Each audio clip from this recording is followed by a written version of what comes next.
You are listening to Alex Nanlohi Podcast, to know the Lord and to make Him known.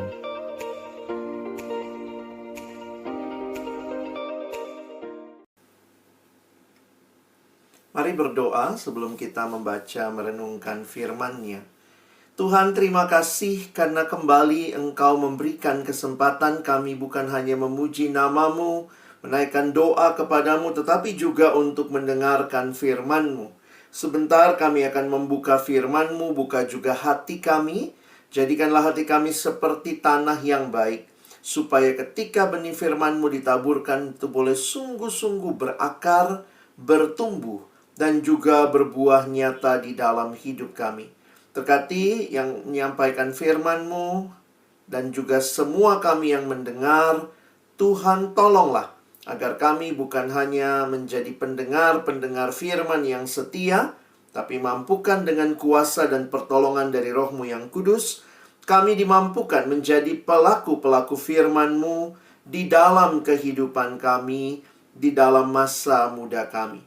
Bersabdalah ya Tuhan, kami anak-anak-Mu sedia mendengarnya dalam satu nama yang kudus, yang berkuasa, nama Tuhan kami Yesus Kristus. Kami menyerahkan pemberitaan firman-Mu. Amin. Shalom, selamat pagi, selamat Natal kakak-kakak dan adik-adik sekalian. Kak Alex mau coba share screen untuk hari ini. Kita ada di hari kedua, ya, Natal kedua. Di dalam tradisi gereja kita, memang kalaupun tidak kena hari Minggu, Natal kedua selalu ada ibadah. Dan biasanya itu ibadah untuk baptisan anak-anak, ya. Nah, hari ini kita mau lihat tentang makna baptisan.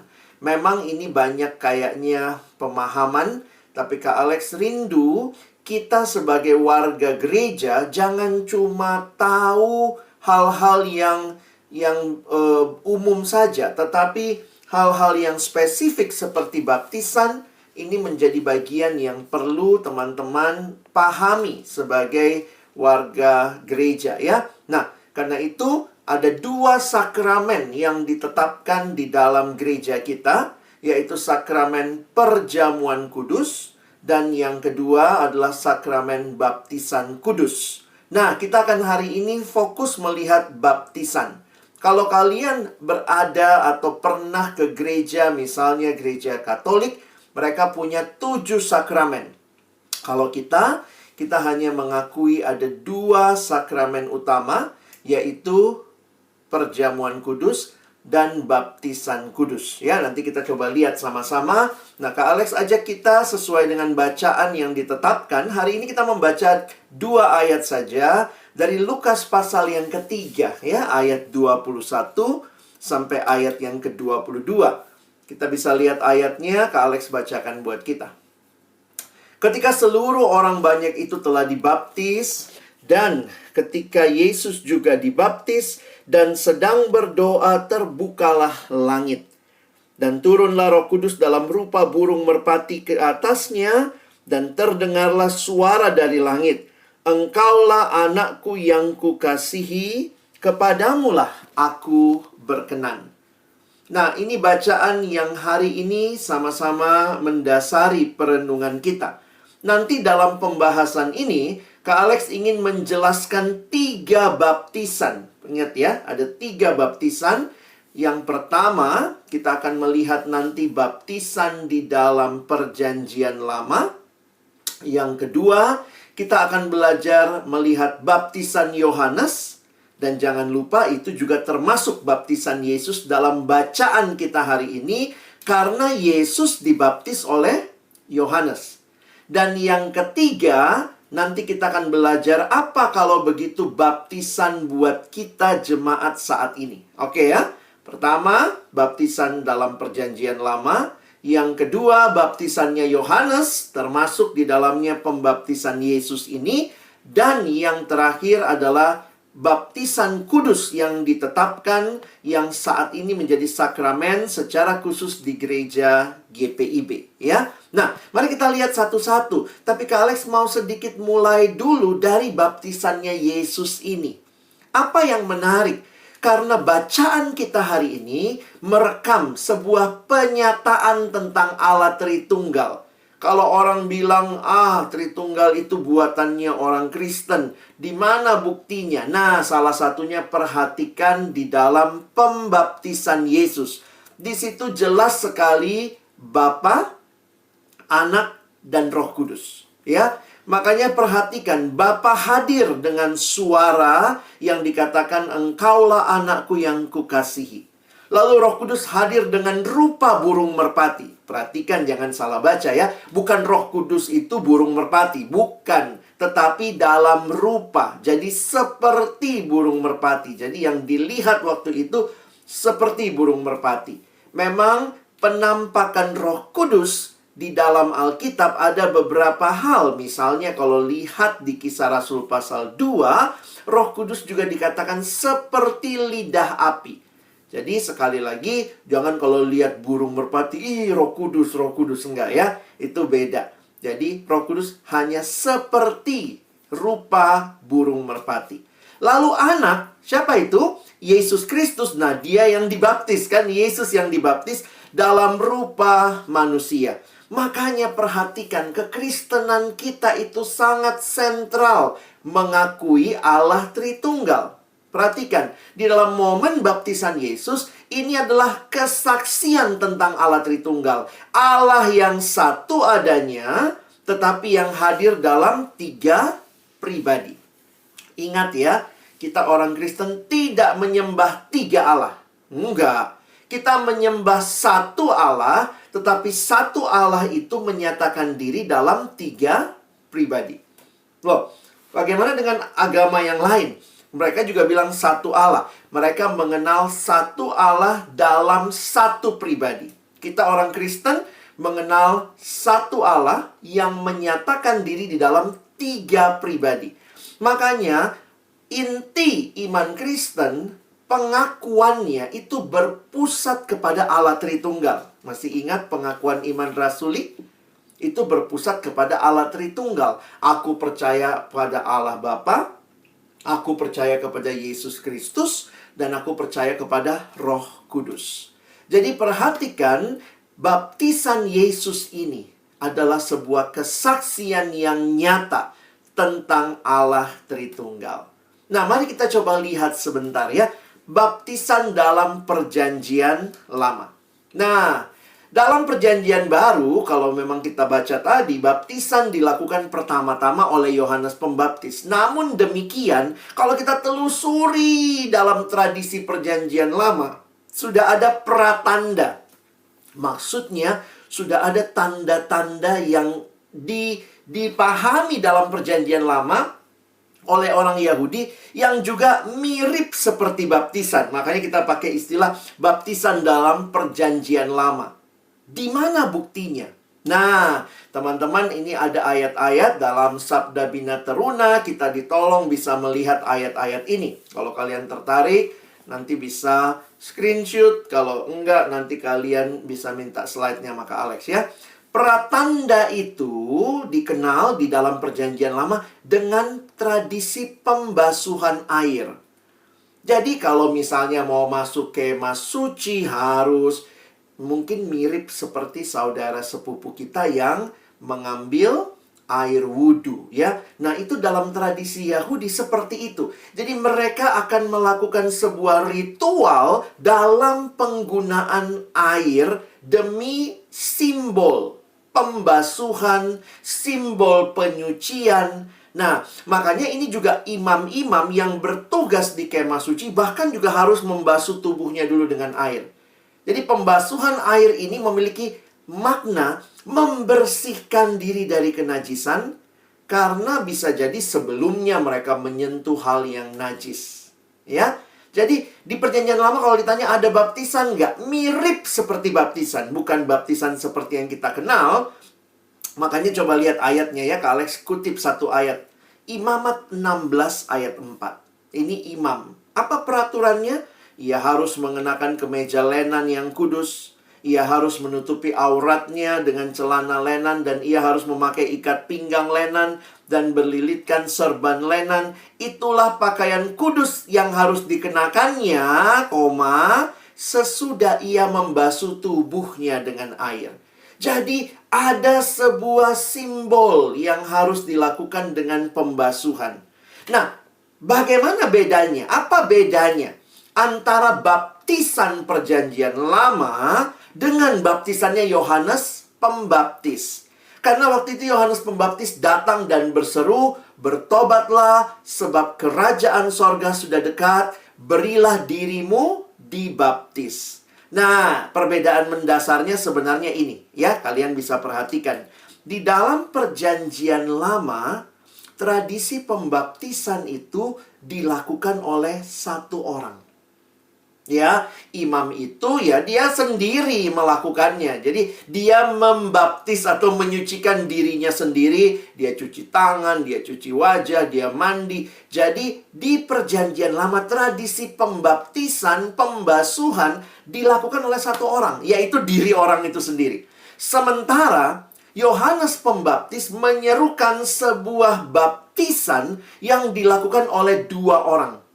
Karena ada yang membaptis dan ada yang dibaptis. Nah, jadi kira-kira apa maknanya ya baptisan Yohanes? Baptisan Yohanes Pembaptis adalah tanda kesediaan bertobat, adalah dengan orang memberi diri dibaptis. Masih ingat ya beritanya Yohanes Pembaptis. "Bertobatlah, sebab kerajaan sorga sudah dekat. Berilah dirimu dibaptis." Jadi baptisannya Yohanes Pembaptis adalah tanda kesediaan orang itu bertobat. Dengan apa? Ya dia memberi dirinya dibaptis. Jadi kalau teman-teman perhatikan muncul pertanyaan begini ya. Nah sekarang Kak Alex mau masuk ke baptisannya Yesus. Loh, kenapa Yesus dibaptis oleh Yohanes Pembaptis sementara Yesus tidak berdosa? Benar ya? Coba lihat tadi kan, apa tanda baptisan itu? Baptisan adalah tanda kesediaan bertobat. Loh, kenapa Yesus dibaptis sama Yohanes sementara Yesus tidak berdosa? Penjelasan teologis untuk memahami hal ini adalah lihat ya. Yesus memang tidak berdosa, tapi demi menyelamatkan kita yang berdosa, Yesus rela menanggung dosa kita. Makanya kalau kita perhatikan, dengan memberi dirinya dibaptis oleh Yohanes, Yesus Kristus pun menyatakan solidaritas dirinya terhadap manusia berdosa, sekalipun dia tanpa dosa. Ya, inilah satu hal yang indah di dalam karya Yesus. Dia yang tidak berdosa. Nanti kalau kalian baca 2 Korintus 5 ayat 21. 2 Korintus 5 ayat 21 berkata, "Dia yang tidak berdosa telah dibuatnya menjadi dosa karena kita, supaya di dalam dia kita dibenarkan oleh Allah." Nah, jadi Kak Alex harap adik-adik bisa mengerti ya. Baptisannya perjanjian lama beda sama baptisannya Yohanes Pembaptis. Perjanjian lama dilakukan satu orang, tujuannya menyucikan diri. Baptisan Yohanes Pembaptis dilakukan oleh dua orang, ada yang dibaptis, ada yang membaptis. Tujuannya apa? Tujuannya untuk memanggil orang untuk datang dan bertobat. Tanda dia bertobat, dia dibaptis. Dan kenapa Yesus dibaptis? Ini demi solidaritas, karena Yesuslah yang akan menanggung dosa-dosa kita. Nah, bagaimana gereja sekarang memaknainya? Apa makna baptisan kudus saat ini bagi gereja Tuhan? Nah, saya harap kita sekarang mulai melihat, karena ada sedikit perbedaan yang terjadi ya. Apa yang terjadi di perjanjian lama, apa yang terjadi di zaman Yohanes Pembaptis, gereja saat ini memaknainya berbeda. Dalam pengertian apa? Karena sakramen ini, nah kita kenal istilah sakramen ya. Apa sih sakramen? Sakramen adalah upacara atau ritual dalam agama Kristen, baik Katolik maupun Protestan, yang menjadi mediasi. Mediasi itu apa? Dalam arti menjadi simbol yang terlihat atau manifestasi dari anugerah Tuhan yang tak nampak. Nah, perhatikan ya. Ini simbol yang terlihat atau manifestasi dari anugerah Tuhan yang tidak nampak. Jadi, kalau kalian perhatikan, kenapa gereja saat ini melakukan baptisan kudus? Karena perhatikan, sebelum Yesus naik ke surga, Yesus bilang apa? Pergi, jadikanlah semua bangsa muridku dan baptislah mereka. Jadi sakramen baptisan ini perintah Yesus. Ini menjadi materai terhadap iman seseorang atas perbuatan yang dilakukan oleh Yesus bagi dirinya, bagi keluarganya, dan seisi dunia. Melalui sakramen baptisan, seseorang diyakinkan oleh Roh Kudus bahwa dirinya dan seluruh keluarganya telah dimasukkan ke dalam persekutuan jemaat yang adalah keluarga Allah sebagai wujud kerajaan perjanjiannya. Sekarang Kak Alex mau jelaskan biar kalian bisa paham ya. Lihat baik-baik, baptisan kita beda dengan Yohanes Pembaptis. Yohanes Pembaptis membaptis sebagai simbol tanda pertobatan. Baptisan kita ini justru tanda materai apa yang Tuhan lakukan bagi kita. Beda ya.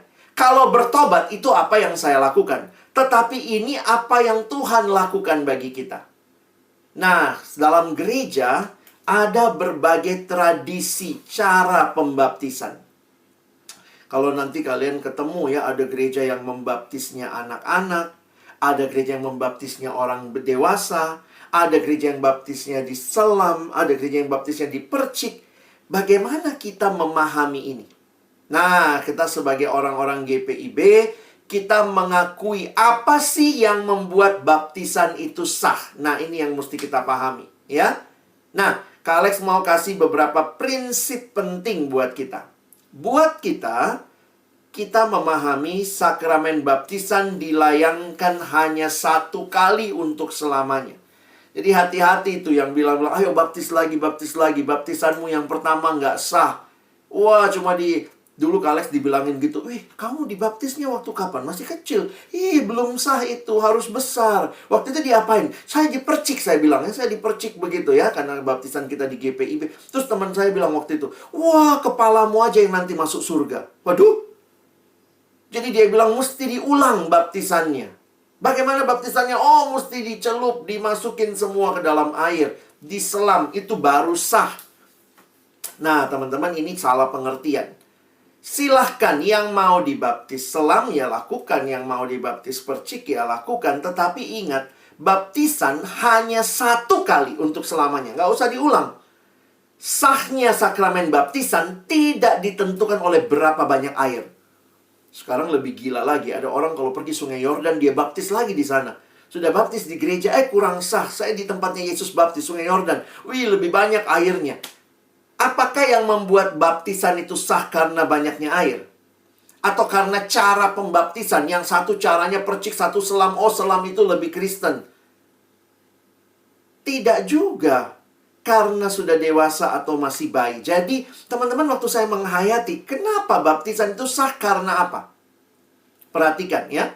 Kita warga GPIB menghayati baptisan yang satu kali dan tidak usah diulang. Itu sah jika pelaksanaannya, pertama, di dalam persekutuan jemaat. Jadi bukan dilakukan pribadi ya, di dalam persekutuan jemaat. Makanya dalam tradisi kita biasanya ada Papa Ani, Mama Ani gitu ya, yang mewakili jemaat menjadi saksi baptisan. Jadi itu disaksikan, ada jemaat yang melihat. Kedua, diawali dengan pengakuan percaya. Kalau dia sudah gede, dia yang mengaku percaya. Tapi kalau dia masih kecil, berarti diwakili oleh orang tua yang membawa anaknya dibaptis. Hari ini di gereja ada 2 keluarga bawa anak mereka dibaptis kan? Nanti lihat di YouTube gereja, kita melihat bagaimana anak-anak dibaptis ya. Dan sebelumnya orang tuanya mengaku percaya. Apa yang diakui? Pendeta akan tanya 3 pertanyaan ini. Nah, jadi mesti paham ya. Jadi bukan cuma, anak saya mau dibaptis, silakan. Tapi orang tua ditanya. Apa yang ditanya? Apakah saudara percaya pada Allah Tritunggal? Ya, baca itu ya. Yang telah mengikat perjanjian keselamatan kekal dengan saudara sekeluarga, dan karena itu anak-anak saudara juga harus dibaptis sebagai tanda mereka telah dimasukkan dalam perjanjian keselamatan tersebut. Nanti orang tua jawab. Yang kedua, apakah saudara percaya bahwa perjanjian keselamatan Allah itu tertulis dalam Alkitab perjanjian lama, perjanjian baru, dan seterusnya? Jadi ini orang tua wajib mengajarkan. Makanya kalau ada yang jadi Papa Ani, Mama Ani gitu ya, itu orang-orang yang berjanji di hadapan Tuhan untuk mendidik kamu dalam Tuhan yang dibaptis. Lalu yang ketiga, ditanya lagi, apakah saudara-saudara berjanji untuk menjadi teladan yang baik kepada anak-anak saudara, mendidik, membina mereka hidup beriman, beribadah pada Yesus, dan seterusnya, sesuai dengan aturan gereja GPIB. Nah, jadi teman-teman, baptisan itu bukan cuma sekadar sebuah ritual, tetapi di dalamnya ada janji orang tua. Makanya dalam masa selanjutnya kalian dididik dan dibawa ke gereja, diminta ikut PA, ikut PT, sampai kalian nanti dibimbing masuk ke dalam pengakuan CD jemaat. Kamu mengaku secara pribadi. Nah, jadi ingat ya. Pertama, terjadinya dalam persetujuan jemaat. Kedua, diawali dengan pengakuan percaya. Orang tua atau wakil yang mewakili ya. Dan itu dilayangkan sesuai perintah Yesus. Jadi yang paling penting bukan airnya saja. Teman-teman ingat ya.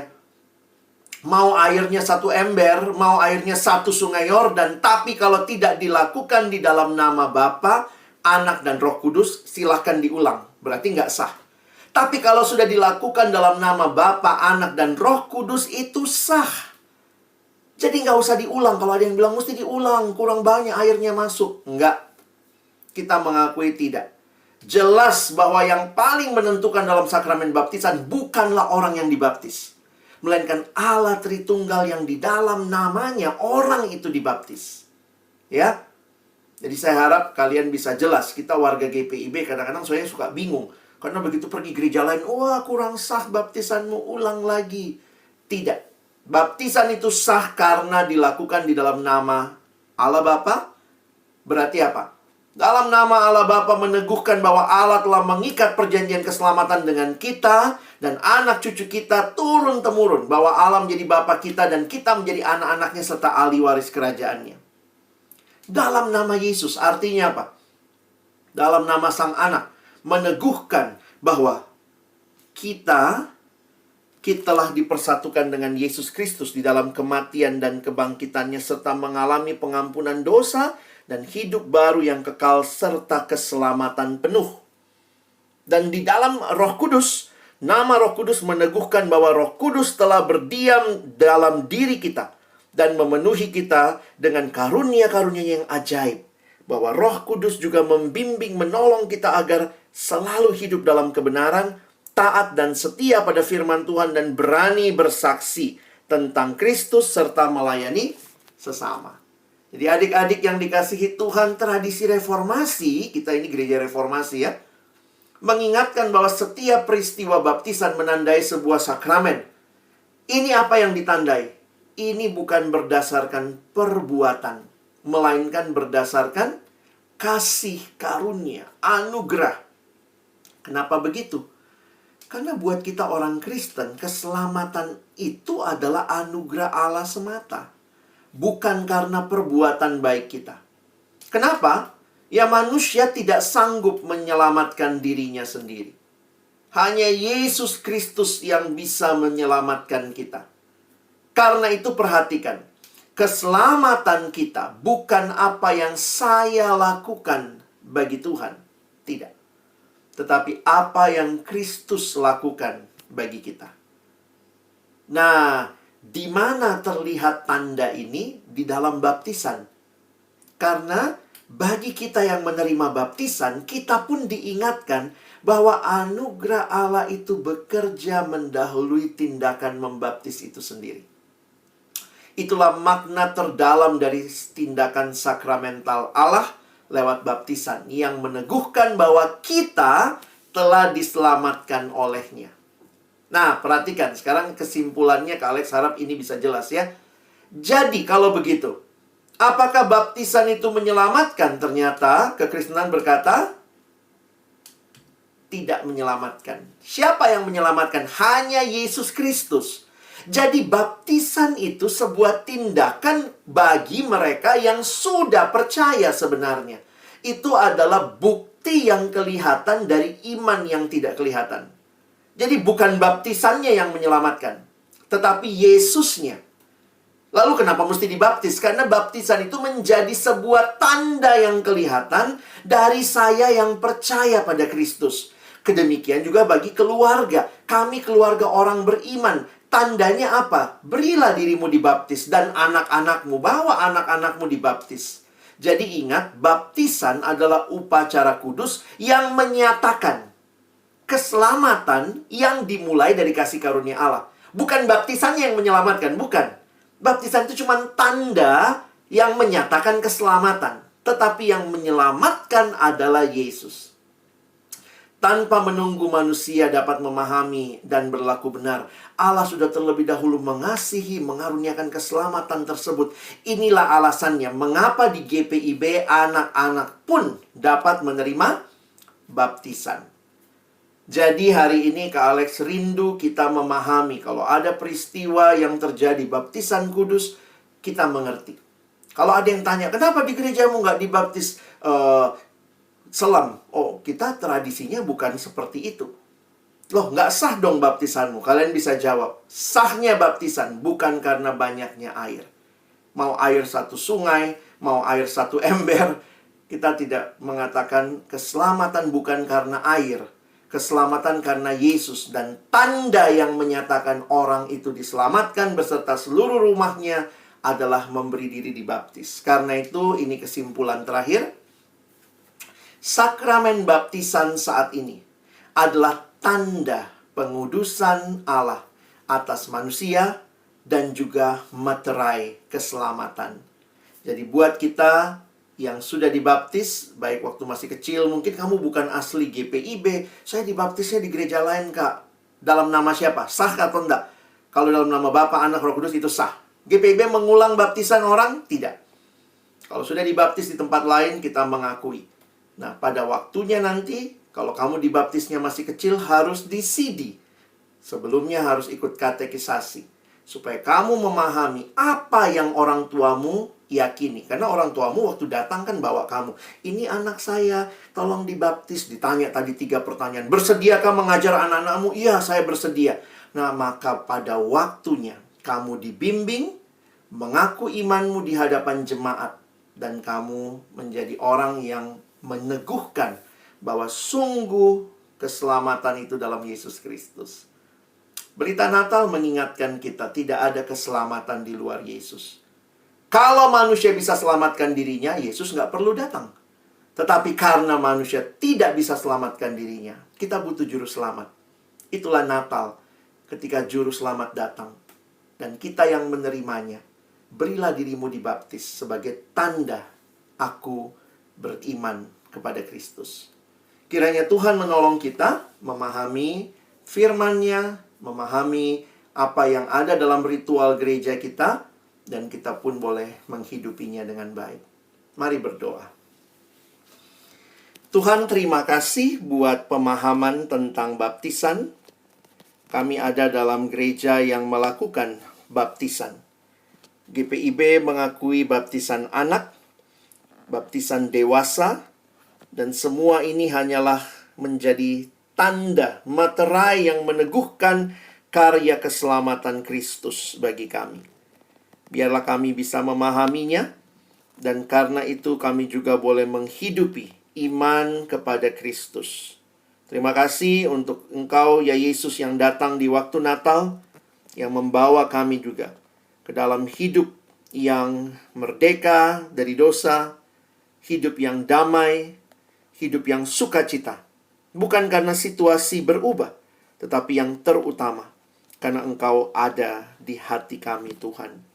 Kami bersyukur, tolong kami bukan cuma jadi pendengar firman, tapi jadi pelaku-pelaku firman-Mu. Dalam nama Yesus kami berdoa. Amin.